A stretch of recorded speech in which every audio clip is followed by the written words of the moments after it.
Hello बच्चों, स्वागत है आप सबका माई एकेडमी में। जैसा कि जो बच्चे मुझे जानते हैं, मेरा नाम महिमा है। मैं सी नीट क्वालिफाइड कर चुकी हूँ। पहले मैं उन बच्चों को बता देती हूँ कि सी नीट होती क्या है। सी नीट के अंतर्गत कुछ फॉर्म्स आते हैं जिसमें BSc nursing, post basic nursing और एमएससी नर्सिंग आती है। मैं एमएससी नर्सिंग के लिए क्वालिफाई कर चुकी हूँ। बहुत जल्द आपको मैं कॉलेज में देखने को मिलूंगी, या मैं बहुत जल्द मुझे कॉलेज मिल जाएगा एंड मैं कॉलेज चली जाऊंगी। अब मैं आपको बताती हूँ इस वीडियो के बारे में। इस वीडियो के अंतर्गत मैं सीपीआर टॉपिक पढ़ाने वाली हूँ। सीपीआर टॉपिक उन बच्चों के लिए भी हेल्पफुल रहेगा जो बच्चे कंपटीशन लेवल की तैयारी कर रहे हैं। कंपटीशन लेवल में चाहे वो नॉरसेट हो, आरएमएल हो, या फिर वो केजीएमयू हो, या अदर कोई भी तरीके के एग्जाम्स हो, नर्सिंग एग्जाम्स हो, एनएचएम हो, या राजस्थान का एग्जाम हो, या ओ ट्रिपल एससी का भी बहुत ज्यादा वैकेंसी निकली है, चाहे वो एग्जाम हो। सारे एग्जाम के लिए बहुत ही ज्यादा इंपॉर्टेंट टॉपिक है सीपीआर, यानी कि कार्डियो पल्मोनरी रिसक्सिटेशन। अब बात करते हैं बीएससी नर्सिंग, जीएनएम या ईएनएम करने वाले बच्चों के बारे में। उन बच्चों के लिए भी, फर्स्ट ईयर के बच्चों के लिए भी ये टॉपिक बहुत इंपॉर्टेंट है, क्योंकि फंडामेंटल ऑफ नर्सिंग में ये टॉपिक से क्वेश्चन पूछ लिए जाते हैं। और ये टॉपिक वैसे भी बेसिकली सब बच्चों को आना जरूरी है, सब नर्सिंग स्टाफ को ये टॉपिक आना जरूरी है। विदाउट एनी वेस्टिंग टाइम मैं स्टार्ट करती हूँ सीपीआर को पढ़ाना। विदाउट एनी वेस्टिंग टाइम शुरू करते हैं।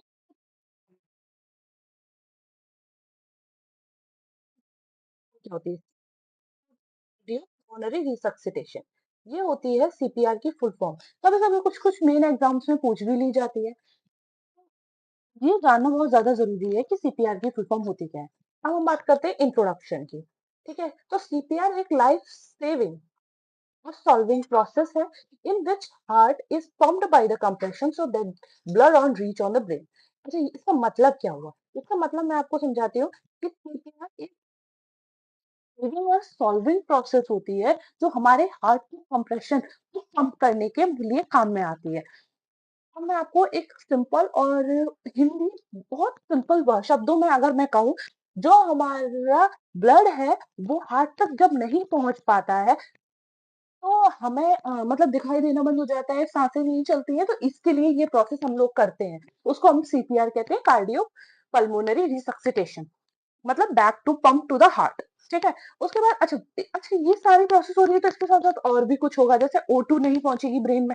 अगर ब्लड जो है वो फ्लो नहीं हो रहा है हार्ट के पास में, तो जो है O2 भी ब्रेन में नहीं पहुंच रही। अगर O2 ब्रेन में नहीं पहुंच रही है, जैसे कि यहाँ लिखा हुआ है, O2 अगर ब्रेन में नहीं पहुंच रही है तो ब्रेन जो है वो डेड हो जाएगा।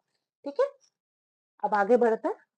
ठीक है, जैसे कि ये बनाया हुआ है, ये हमारी वॉल्व है हार्ट की। ये पूरी वॉल्व बनी हुई है, ये देखिए, अरोटा, RVLV। ये देखो, right aorta, left right ventricle, left atrial और लेफ्ट वेंट्रिकल, और ये रहा अरोटा बना हुआ है। ठीक है गन भाई, 4 मिनट के अंदर ये प्रोसीजर हमें करना पड़ता है। अगर 4 मिनट से ज्यादा हो गए तो ये प्रोसीजर जो है वो काम में नहीं आएगा, फिर बॉडी जो है, बॉडी हो जाएगी तो मतलब डेथ हो जाएगी पेशेंट की। ठीक है,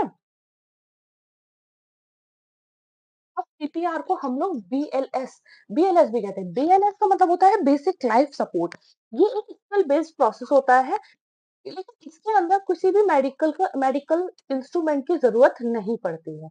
और इसको हम लोग एसीएलएस की, कभी कभार ऐसे कहते हैं ना, एसीएलएस भी एक चीज होती है जो बीएलएस के साथ में आता है। बीएलएस का हम लोग बेसिक लाइफ सपोर्ट है, यानी कि बीएलएस वो प्रोसीजर है जो हम लोग करते हैं। जैसे जैसे जो सीपीआर प्रोसेस जो है वो कर रहा है उसको हम लोग बीएलएस कहते हैं।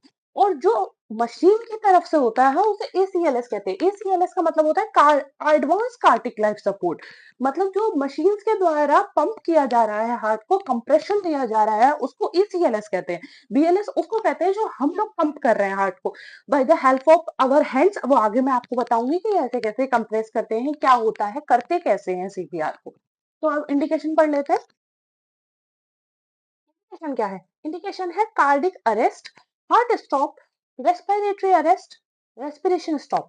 यानी कि सीपीआर हम लोग कब करते हैं? जब कार्डिक अरेस्ट, यानी कि जब हृदय की गति बंद हो जाए, सांस नहीं ले पाए, तब हम लोग सीपीआर प्रोसेस जो है वो करते हैं। ठीक है? या फिर रेस्पिरेटरी अरेस्ट जैसे कि मैंने लिखा है इसमें, रेस्पिरेटरी अरेस्ट होने के बाद में प्यूपिल विथ डायलेट, प्यूपिल जो होता है, जो हमारी आँखों की प्यूपिल होती है वो डायलेट हो जाती है और सेरेब्रल हाइपोक्सिया हो जाता है। सेरेब्रल हाइपोक्सिया का मतलब होता है कि ब्रेन में O2 का नहीं पहुँचना, इस टर्म को हम लोग सेरेब्रल हाइपोक्सिया कहते हैं। इम्पोर्टेंट टर्म है, तो आप लोग थोड़ा-सा ध्यान रखना और लिख लीजिएगा हाइपोक्सिया, सेरेब्रल हाइपोक्सिया। ठीक है? CO2 अब्सेंट इन ब्रेन को सेरेब्रल हाइपोक्सिया कहते हैं। थोड़ा-सा इम्पोर्टेंट है, पूछ लेते हैं कभी-कभी एग्ज़ाम में, तो इसको थोड़ा-सा याद कर लीजिएगा आप लोग। प्यूपिल डायलेट अगर हो रहा है तभी हम लोग CPR परफ़ॉर्म करते हैं। ठीक है? आगे बढ़ते हैं। ज़रूरी बात, बहुत सारे बच्चों को नहीं पता होगा कि प्यूपिल डायलेट होने का मतलब क्या होता है। प्यूपिल डायलेट होने का मतलब होता है प्यूपिल जो है वो साइज़ में बड़ी हो गई है, उसको हम लोग प्यूपिल डायलेशन बोलते हैं, ठीक है? अब वाइटल साइन के बारे में मैं आपको यहाँ पे बता देती हूँ कि वाइटल साइन होते कितने, वाइटल साइन 5 तरीके के होते हैं। जो बच्चे तैयारी कर रहे हैं उनको तो पता ही होगा, लेकिन जो बच्चे फर्स्ट ईयर के स्टूडेंट्स हैं उनके लिए बता दूँ। Blood pressure, pulse, temperature, respiratory rate और पेन। पेन जो होता है वो लास्ट वाइटल साइन होता है, क्योंकि ये अनकॉन्शियस पेशेंट के लिए नहीं रहता है पता, क्योंकि अनकॉन्शियस के पेशेंट कैसे बताएगा कि हमें हमको पेन हो रहा है। तो इसीलिए फिफ्थ वाइटल साइन पेन। ठीक है? आगे पढ़ते हैं। फिफ्थ वाइटल साइन 2 तरीके का होता है, जैसे कि इसमें मैंने बताया है, कॉन्शियस पेशेंट और अनकॉन्शियस पेशेंट के लिए। कॉन्शियस पेशेंट को पेन बता पाएगा आपको कि वो तो बोल के बता देगा बाय माउथ कि हम उसको हमको पेन हो रहा है, तो वो कॉन्शियस पेशेंट है। अनकॉन्शियस पेशेंट कैसे बताएगा? वो तो पीपल रिस्पॉन्स। हम कैसे देख पाएंगे अनकॉन्शियस पेशेंट को कि उसको CPR देने की जरूरत है? वो हम लोग प्यूपिल रिस्पॉन्स चेक करेंगे, उसकी आंखें आंखें देखेंगे कि आंखों की पुतली फैल तो नहीं गई। अगर फैल गई है तो देन हम CPR परफॉर्म करते हैं। अच्छा, आप CPR परफॉर्म करने के कुछ स्टेप्स हैं, वो मैं आपको बताती हूँ। CPR परफॉर्म करने के लिए सीन सेफ्टी सबसे पहले देखना पड़ेगा कि आप जो CPR परफॉर्म कर रहे हैं वो कहाँ पे कर रहे हैं। Check where the place it is.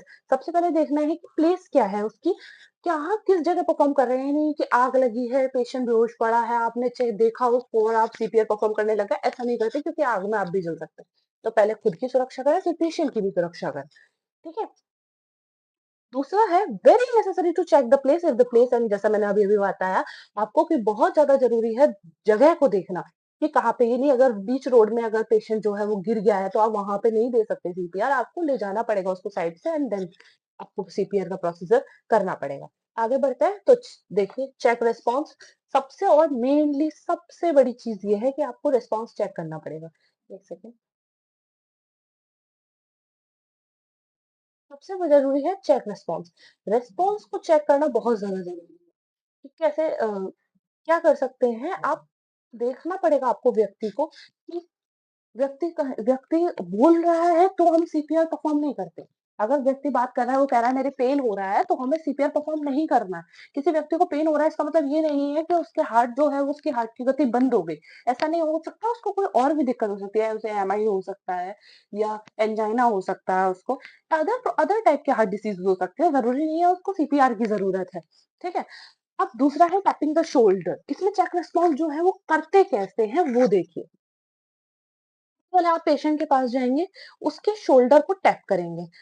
ठीक है? टैप करा आपने शोल्डर को और उससे पूछेंगे आर यू ओके? क्या आप ठीक हैं? क्या आप ठीक हैं? क्या आप ठीक हैं?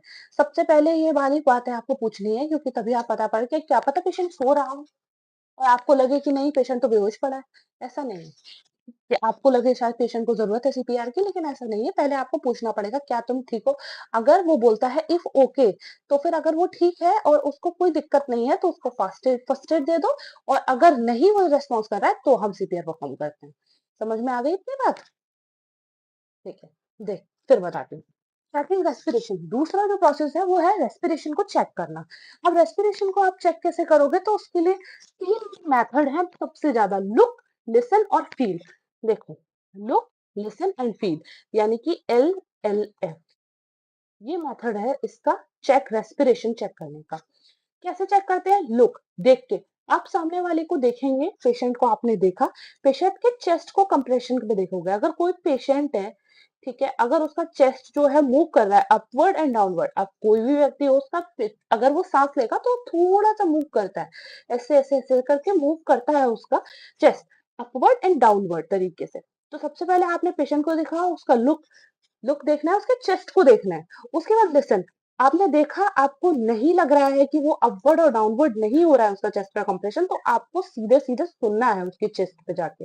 आपने हियर किया, हाँ, सही बात है, बाय ईयर के द्वारा ही सुनेंगे आप, ठीक है? कानों के द्वारा आपने सुना और फिर फील बाय द हैंड, आपने उसके हाथ हिला के देखे कि हाथ हिला के देखो कि आप चेक कर रहे हो या नहीं कर रहे हो, और अपना हाथ जो है वो उसकी चेस्ट के कम्प्रेस पे रखो। आप रखोगे तो आपको ऑटोमेटिकली फील हो जाएगा कि पेशेंट जो है वो रेस्पिरेशन कर रहा है या नहीं कर रहा है।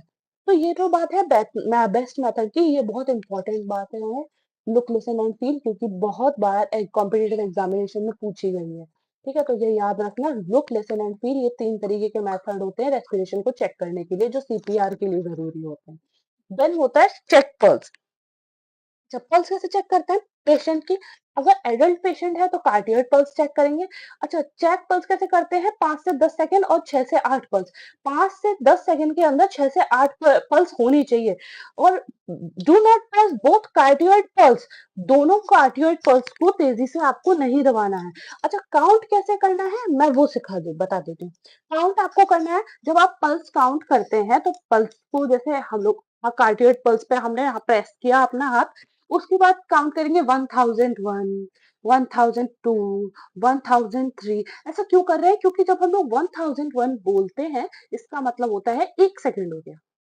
बोल के देख सकते हैं सब बच्चे, 1001, तो इसका मतलब 1 सेकंड हो गया। 1002, 1003, 1004, 1005, 1006, ऐसे करके हमको चेक करना है। तो 6 से 8 पल्सेस होनी चाहिए 5 से 10 सेकंड के अंदर।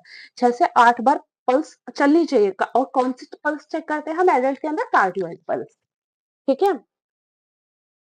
अच्छा, अब पल्स देखते हूँ, पल्स के बारे में समझाती हूँ आपको मैं। अगर पल्स प्रेजेंट है तो फिर सीपीआर देने का तो कोई सवाल ही पैदा नहीं होता। अगर एब्सेंट है, अगर पल्स आ ही नहीं रही है, तो तुरंत की तुरंत सीपीआर देना है। इंटरमिटेंट है आर्टरी, तो सीपीआर। अगर इंटरमिटेंट आ रही है जा रही है, आ रही है जा रही है, बिल्कुल बिल्कुल ऐसे, मतलब ये मान लो 6 से 8 बार की जगह वो सिर्फ 1 या 2 बार आपको समझ में आ रही है, तो आपको तुरंत ही आर्टरी की तरफ लगाना है और सीपीआर परफॉर्म करना है। ठीक है? अच्छा, बच्चों के लिए, एडल्ट के अंदर मैंने आपको बता ही दिया था कार्डियोइड जो करते हैं। बच्चों के लिए फीमोरल और इन्फेंट के लिए ब्रेकियल आर्टरी का यूज करते हैं। जब आपको पता चलेगा कि आपको जरूरत पड़ रही है सीपीआर देने की, तो आप फिर कॉल फॉर हेल्प, हेल्प करेंगे, हेल्प, मदद मांगेंगे। Please come with AED. आप हेल्प क्या बोलेंगे? एईडी का मतलब होता है ऑटोमेटेड एक्सटर्नल डिफिब्रिलेटर। अगर आप डिफिब्रिलेटर का तुरंत आप अगर मंगा लेते हैं, तो आपको चेस्ट कंप्रेशन देने में बहुत ज्यादा आसानी रहेगी, इसीलिए कॉल फॉर हेल्प करते हैं। और ये प्रोसीजर बहुत इंपॉर्टेंट होता है। कॉल फॉर हेल्प है, ये सारी चीजें, सारे जो मैंने आपको ऊपर रेस्पिरेटरी चेक है ना, तो ये लुक लिसन एंड फील है, तो ये बहुत इंपॉर्टेंट टाइप के हैं, इनको आप पढ़ लीजिए, बहुत आसानी रहेगी आपको आने वाले कंपटीशन एग्जाम के लिए। फिर कंप्रेशन। कंप्रेशन क्यों? कंप्रेशन कैसे देते हैं और इसका प्रोसेस है सी, ए और बी। ये बहुत इंपॉर्टेंट बात है। सी ए बी का मतलब होता है सर्कुलेशन, एयरवे और ब्रेथिंग। ठीक है? साइट क्या होती है? Site, flat supine. साइट मतलब सीधा पेशेंट है, उसको सुपाइन का मतलब होता है जैसे पेशेंट है, ये मान लो आपका, ये पेशेंट है, ठीक है, ये आपका पेशेंट है, ठीक है, ये आपका पेशेंट है, पेशेंट है ना, तो पेशेंट जो है वो सीधा लेटा है, एकदम सुपाइन पोजीशन में उसको कर लो पेशेंट को। मेरी आर्ट थोड़ी ज्यादा अच्छी नहीं है, लेकिन आप ये मान लो कि ये पेशेंट ही है।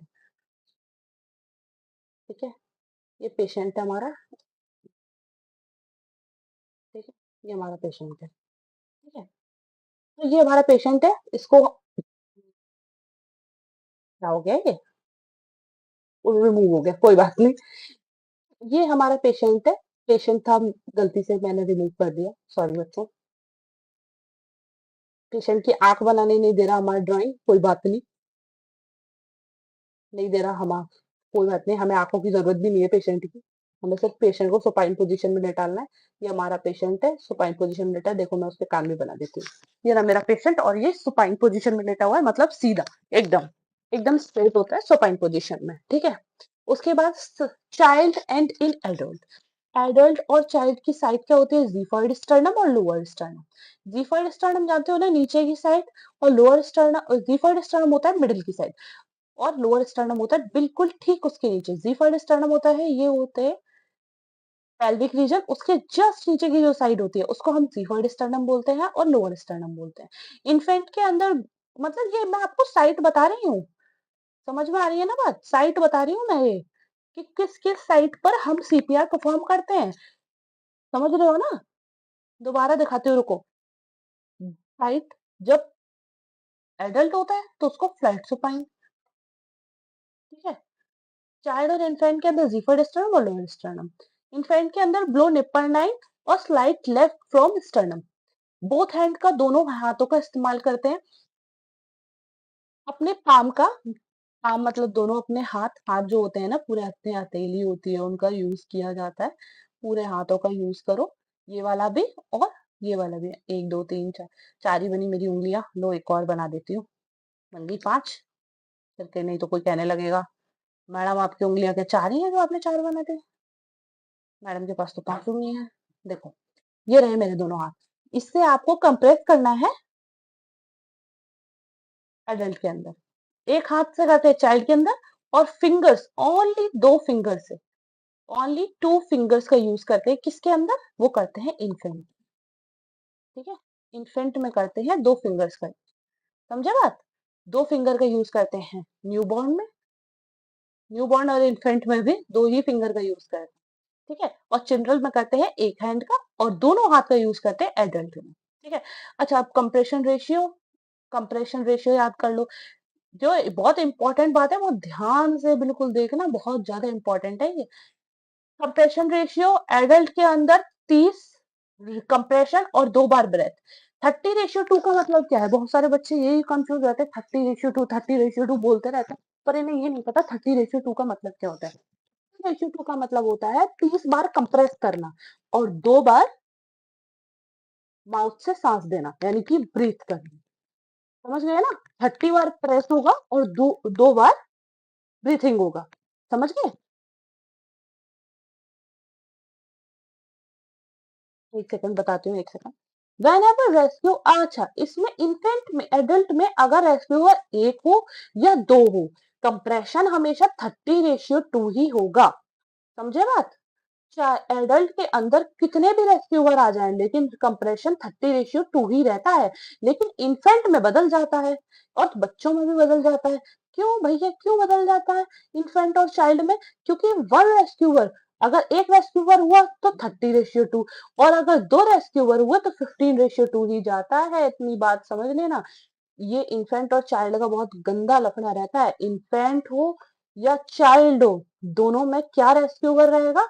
रेस्क्यूअर अगर दो हुए तो ये जाएगा 30:2, लेकिन अगर एक रेस्क्यूअर है तो हमें 15:2, मतलब एक एक आदमी 15 बार करेगा कंप्रेशन और 2 बार ब्रेथिंग। फिर जो दूसरा आदमी होगा वो फिर करेगा 15 बार कंप्रेशन और 2 बार रेस्क्यूअर। समझ में आएगा? और न्यूबॉर्न के लिए 3:1, यानी कि 3 बार कंप्रेशन और एक बार ब्रीथिंग। ये रहता है प्रोसीजर पूरा। दोबारा दोहरा देती हूँ, कंफ्यूज मत होना।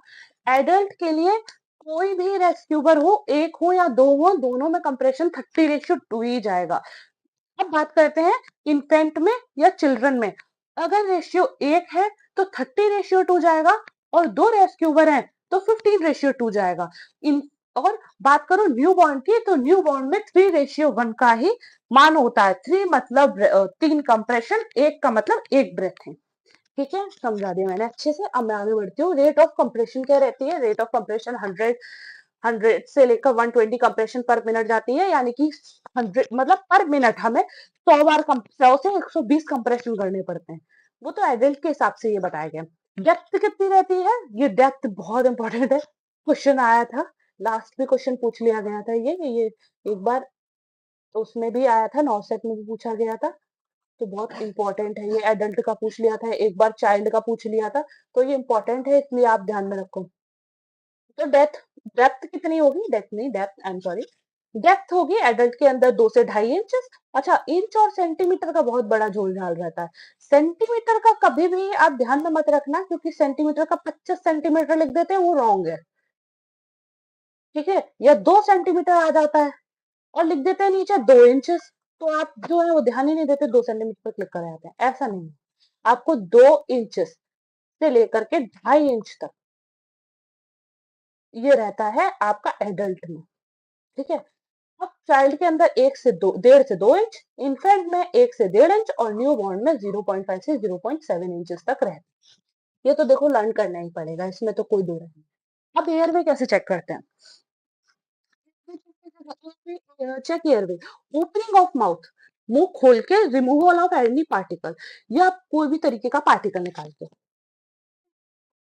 माउथ में कैसे करेंगे? आप मुंह को खोलो, मैन्युअर, कौन सा मैन्युअर दिया जा रहा है? Head till chin lip, never use to road एक्सीडेंटेशन। अच्छा, किसी को अगर सांस नहीं आ रही है तो हम कौन सा मैन्युअर देंगे? हम मैन्युअर देंगे हेड टिल चिन लिफ्ट वाला, यानी कि हेड, उसका हेड को अपवर्ड उठाएंगे, और जो उसकी चिन है, ये आप चिन मान लीजिए, मैं चिन लिख देती हूँ, आप लोग मानोगे नहीं मेरी बात, क्योंकि मैंने बहुत सुंदर चिन बनाई है।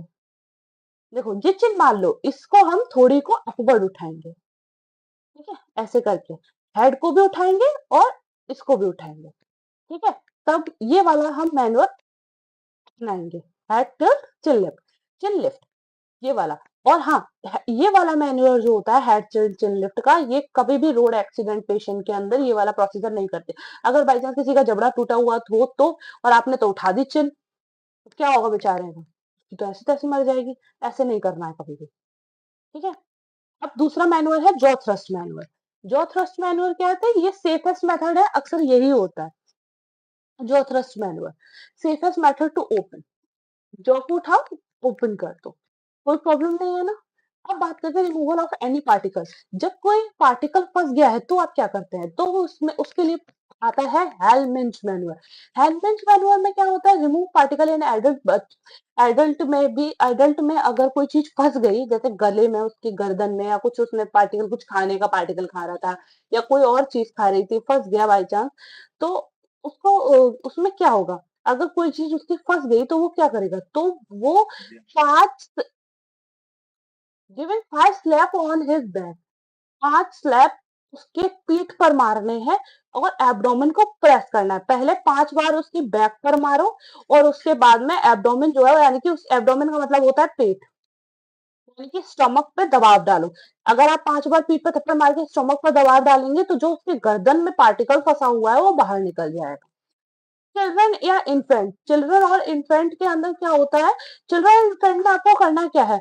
उल्टा लटका के बैक स्लैप करना होता है। चिल्ड्रन हो या इन्फेंट, उसको ठीक पैर से पकड़ के उल्टा लटका दो, उसके बाद 5 बैक स्लैप मारो स्कैपुला के बीच में, ठीक है, ये चीज करनी होती है। अब प्रोवाइड ब्रीथिंग, ब्रीथिंग कैसे करते हैं? एडल्ट में तो mouth to mouth and pinch the nose, पहले तो सांस दो, उसके बाद नाक को पिंच कर दो, यानी कि नाक को क्लोज कर दो, ये रही नोज, इसको कर दो क्लोज, ठीक है, और माउथ टू माउथ उसको सांस देनी होती है। इन्फेंट में कैसे करना होता है? इन्फेंट में mouth, mouth nose pinch in the mouth, मतलब माउथ और नोज को पिंच, जैसे पहले मुंह और नाक दोनों बंद कर लिए, उसके बाद माउथ में सांस दी, नाक तो बंद रहेगी ऑलवेज। अच्छा, रेट ऑफ ब्रीथिंग याद कर लो। रेट ऑफ ब्रीथिंग होती है 10 से 12 beat per minute. Check the chest in rise और नॉट इन द चिल्ड्रन और एडल्ट इन द इक्वल, ठीक है, 10 से 12 breath per minute. Check the chest is rise और नॉट, तुम्हें ये भी देखना पड़ेगा ना कि चेस्ट, भाई चेस्ट उठ रहा है या नहीं उठ रहा है, तो ये सारी चीजें भी। कॉम्प्लिकेशन भी देख लो, ऐसे कि दो ही तरीके की कॉम्प्लिकेशन है। जैसे क्या होता है इसमें? 2 कॉम्प्लिकेशन, रिब्स का फ्रैक्चर हो जाना या वाइटल ऑर्गन का डैमेज हो जाना, ये 2 चीजें रहती हैं। तो ये हुआ आपका सीपीआर खत्म। अब मैं इसको थोड़ा सा ओवरव्यू आपको बता देती हूँ, वेट करना, मैं आपको पूरा एक सुना दूंगी तो आप लोगों के लिए इजी हो जाएगा। किसी को अगर समझ में आया तो प्लीज कमेंट बॉक्स में मुझे बता देना, ठीक है। मैं आपको सिंपल सिंपल भाषा में बता देती हूँ। मैंने सबसे पहले आपको सीपीआर की फुल फॉर्म बताई थी, इसके कार्डियो पल्मोनरी रिसक्सिटेशन होता है इसकी पूरी फुल फॉर्म। सीपीआर की डेफिनेशन बताई थी, एक सेकंड रुकिए, मैं आपको इसी में दिखा देती हूँ स्लाइड में ही, तो आपको इजी रहेगा, ठीक है। सीपीआर की फुल फॉर्म मैंने बताई थी, कार्डियो पल्मोनरी रिसक्सिटेशन। इन, ठीक है, सबसे पहले मैंने यही बताई थी। इंट्रोडक्शन मैंने बताया था, इसके आपकी डेफिनेशन बताई थी कि सीपीआर एक लाइफ थ्रेटनिंग प्रोसेस को सही करने का एक जरिया है, यानी कि एक इंग्लिश में बोलो तो CPR is a life solving process in which heart is pumped by the compression of the blood on the reach into the brain. जो जो ब्लड ब्रेन तक नहीं पहुंच रहा उसको ब्रेन तक पहुंचाने का प्रोसेस है। ठीक है, अगर O2 ब्रेन तक नहीं पहुंच रहा, ये वाली बात बताई थी मैंने, 4 मिनट के अंदर डन करना चाहिए, ये वाली बात मैंने आपको बताई थी। और सीपीआर को BLS कहते हैं, बेसिक लाइफ सपोर्ट कहते हैं, जो कि बिना किसी मेडिकल इंस्ट्रूमेंट के हो जाता है। उसके बाद ALS के बारे में बताया था कि एडवांस कार्डिक लाइफ सपोर्ट होता है एक, वो भी वो एक सेकंड, ACLS के बारे में बताया था मैंने आपको, एडवांस कार्डिक लाइफ सपोर्ट होता है, जो कि डिफिब्रिलेटर के द्वारा किया जाता है। उसके बाद इंडक्शन ऑफ सीपीआर बताया था मैंने आपको कि कार्डिक अरेस्ट और रेस्पिरेटरी अरेस्ट होते हैं। रेस्पिरेटरी अरेस्ट के अंदर क्या होता है, प्यूपल डायलेट हो जाता है, सेरेब्रल हाइपोक्सिया हो जाता है, O2 एब्सेंट हो जाता है ब्रेन में।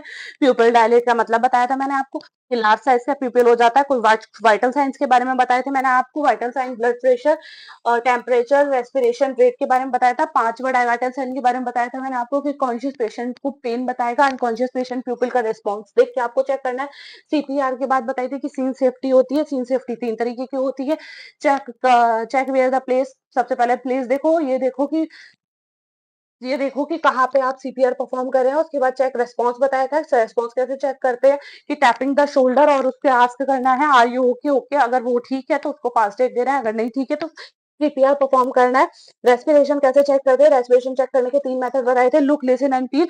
उसमें चेस्ट कंप्रेशन करना हुआ है लुक में, और लिसन में ब्रेथ उसकी सांस से सुननी है, अपने कान को उसके चेस्ट पर लगाकर उसकी सांस सुननी है। फील, अपने हाथों को उसके चेस्ट पर लगा के ये चेक करना है उसकी चेस्ट जो है वो अप डाउन कर रहे हैं या नहीं। उसके बाद आता है चेक पल्स, पल्स देखनी है, कार्डियोइड पल्स के द्वारा चेक करी जाती है। अब कार्डियोइड पल्स चेक करने का तरीका बताया था, 1001, 1002, 1003, 1004 पल्स जो है वो मैंने आपको बताया कैसे करते हैं। अगर प्रेजेंट है अगर प्रेजेंट है पल्स तो सीपीआर नहीं देनी है, अब्सेंट है तो सीपीआर देनी है, अगर इंटरमीडिएट है तो आर्टरी चेक करके सीपीआर परफॉर्म करना है।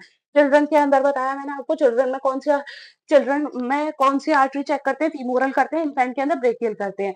फिर call for help, call for help में क्या होता है कि come with AED automated external defibrillator के साथ में आए आप, यानी कि ALS परफॉर्म करते हैं। स्टार्ट कंप्रेशन प्रोसेस, इस कंप्रेशन देते क्या है उसका तरीका, अभी CPR का तरीका बताया था मैंने आपको कि इस CAB circulation airway and breathing. तो पोजीशन की बात करो, फ्लैट सुपाइन देते हैं, चिल्ड्रन के और एडल्ट के अंदर रिफर्ड स्टर्नम देते हैं, और लोअर स्टर्नम के बीच में देते हैं। इनफैक्ट के अंदर blow nipple line slightly left towards sternum बताई थी। Both hand use with the palm, दोनों हाथों को यूज किया जाता है। एडल्ट के अंदर, चिल्ड्रन के अंदर सिर्फ एक हाथ यूज किया जाता है, और न्यू बॉर्न के अंदर 2 फिंगर या 2 थंब का इस्तेमाल किया जाता है। 2 फिंगर या फिर 2 थंब, याद रखना, 2 फिंगर और 2 थंब का न्यू बॉर्न में, चिल्ड्रन का सिर्फ एक हाथ से और एडल्ट का दोनों ही हाथ से कंप्रेशन किया जाता है। कंप्रेशन रेशियो की बात करो तो कंप्रेशन रेशियो मैंने आपको बताया था 30:2 जो होता है वो एडल्ट के लिए होता है, इन्फेंट के लिए होता है 50। अगर एक रेस्क्यूअर है तो इन्फेंट के लिए 30:2, रेस्क्यूअर है तो 15:2, न्यू बॉर्न के लिए 3:1, और रेट ऑफ कंप्रेशन कितना रहता है 100 से 120 पर मिनट बताया था। उसके बाद डेथ ऑफ कंप्रेशन, एडल्ट में 2 से 2.5 इंचेस, चाइल्ड के अंदर 1.5 से 2 इंचेस, इन्फेंट के अंदर 1 से 1.5 इंचेस, न्यू बॉर्न के अंदर 0.5 से 1.5 इंचेस। अच्छा, एयरवे कैसे चेक करते हैं, एयरवे ओपनिंग ऑफ माउथ और रिमूवल ऑफ एनी पार्टिकल, 2 तरीके से एयरवे चेक किया जाता है। ओपनिंग ऑफ माउथ का क्या है, ओपनिंग ऑफ माउथ का मैनुअर प्रोसीजर यही तरीके से होते हैं। एक हेड टिल्ट चिन लिफ्ट, ऊपर अपनी चिन को उठाओ और हेड को उठाओ, ये कोई कभी भी रोड एक्सीडेंट पेशेंट में यूज नहीं किए जाते। फिर आता है जॉ थ्रस्ट मैनुअल, सबसे सेफेस्ट मेथड होता है to open. Removal of any particle, किसी भी पार्टिकल को रिमूव करने के लिए हेलमिंच मैनुअल का इस्तेमाल किया जाता है।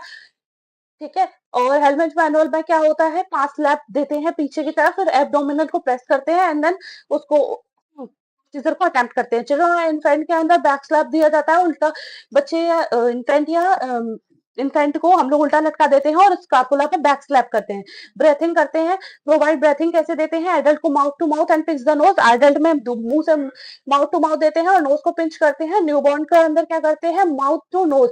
न्यूबॉर्न में हमेशा देखना माउथ पहले, अब इसका मतलब समझ लो, आपको मैंने शायद बताया नहीं था, मैं दोबारा से इस बात को समझा देती हूँ कि एडल्ट को माउथ टू माउथ यानी कि माउथ में ही देना होता है, और न्यूबॉर्न और इन्फेंट के अंदर पहले माउथ में देंगे, देन नोज में देंगे, और उसके बाद में माउथ को पिंच कर देंगे। इसमें नोज को करना है, इसमें माउथ को करना है, याद रखना, इंपॉर्टेंट बात है थोड़ी। रेट ऑफ ब्रेथिंग क्या होती है, 10 से 12 ब्रीथ पर minute. Check the rest, yes if rise or not it's the children और adult is equal। इसमें ब्रेथ पर मिनट जो होती है वो 10 से 12 दोनों एक ही समान होती है, चाहे वो बच्चा हो या एडल्ट हो या इन्फेंट हो, सबकी ब्रेथ पर मिनट एक समान होती है। और कॉम्प्लिकेशन इसमें दो तरीके की होते हैं, रिब्स फ्रैक्चर होना, वाइटल ऑर्गन डैमेज होना। ये है पूरा आपका सीपीआर जो मैंने आपको दोबारा से पढ़ा दिया है। तो बच्चों को ये याद कर लेना बहुत इंपॉर्टेंट है, ठीक है। जैसा कि आपने इस वीडियो के अंदर देखा, मैंने इस वीडियो में सीपीआर के अंतर्गत पूछे जाने वाली सारी बातें आपको बता दी हूँ, चाहे वो फुल फॉर्म हो, डेफिनेशन हो, रेशियो हो, मैन्युअल हो, हर तरीके की बातें, या रेस्पिरेशन ब्रीथिंग हो, या पल्सेस हो। मैंने आपको carotid pulse, brachial pulse, femoral pulse किस किस जगह कब कब यूज की जाती है, इनके बारे में मैंने आप लोगों को पूरी तरीके से बता दिया गया है।